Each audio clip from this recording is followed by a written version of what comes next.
북한이 지난 12일 오전 동해로 발사한 미사일이 종전과는 다른 미사일로 전해지면서 북한의 미사일 능력에 고도화에 대한 관심과 우려가 매우 커지고 있습니다. 합참은 13일 가진 브리핑에서 북한이 12일 발사한 미사일은 잠수함 발사 탄도미사일 기술을 적용한 신형 고체 추진 중거리 미사일로 판단된다고 밝혔습니다. 합참의 분석과 북한 매체의 주장 등을 종합해 볼 때 북한이 SLBM 체계를 이용하여 사거리를 연장한 새로운 형태의 중거리 탄도미사일을 개발했다는 뜻이 될 수 있을 것입니다.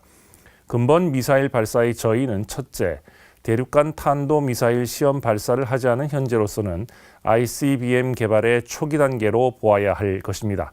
따라서 ICBM 시험 발사로 나아가기 위한 전 단계의 시험 발사로 볼 수 있을 것입니다. 둘째, SLBM의 대표적인 발사 기술의 하나인 콜드 런치 방식을 취했다는 점입니다. 그리고 고체 연료를 사용했다는 점인데요.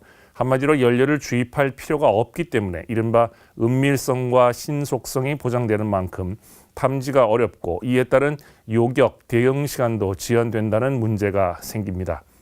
북한의 탄도미사일 발사와 관련하여 트럼프 대통령은 일단 북한을 아주 강력하게 다룰 것이며 북한은 분명히 크고 큰 문제라며 강력 대응 의사를 밝혔습니다. 이에 따라 트럼프 행정부가 군사적 조치 가능성을 포함한 더욱 강력한 대북 정책을 조기에 구체화할 것이라는 분석이 나오고 있습니다. 한편 중국 외교부에서는 북한의 발사 자체를 반대하고 중국은 안보리 상임이사국으로서 관련 결의안을 완전히 이행하였으며 한반도 문제 해결을 위해 노력해왔다라는 기존 입장을 재확인한 바 있습니다. 또한 유엔 안보리는 북한의 탄도미사일 발사를 비난하는 언론 성명을 만장일치로 채택하였습니다. 이렇듯 북한이 탄도미사일 능력의 진전을 보여준 만큼 미국 행정부는 강력한 반발과 함께 이른바 사드 배치 문제를 집중적으로 논의할 자세를 보여줄 것이며 이에 따라 중국은 미국의 그러한 대응에 다시 강력하게 반발하면서 한국에 대한 보복 조치를 강화할 가능성이 더욱 높아지고 있습니다.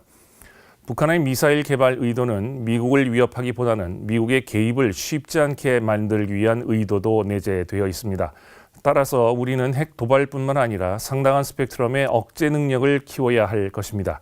즉 미국의 개입이 억제되는 상황에서 우리의 독자적인 재래식 억제 능력이 문제가 되는 것입니다.